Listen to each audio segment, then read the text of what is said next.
Hello and welcome to another tutorial using 0xLeverage. Today we're going to go over transferring your funds out of your bot wallets. So the first thing that you do is you can do /balances. The bot will propagate here a list of your 5 wallets, and any of the first one being your leverage wallet, every other one being for spot buys.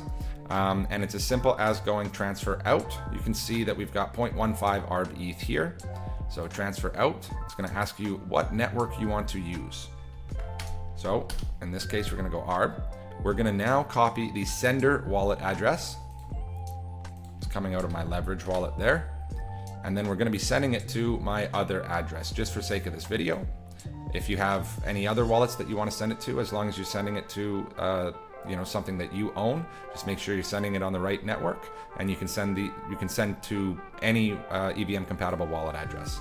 So receiver wallet address there, and the amount that I'd like to transfer is going to be 0.05. Transfer in progress. Confirmed. Arbitrum is so quick, it makes it great for these videos. But now if we go to /balances, we can see that the 0.5 came from this wallet and was sent to here in just a fraction of a second.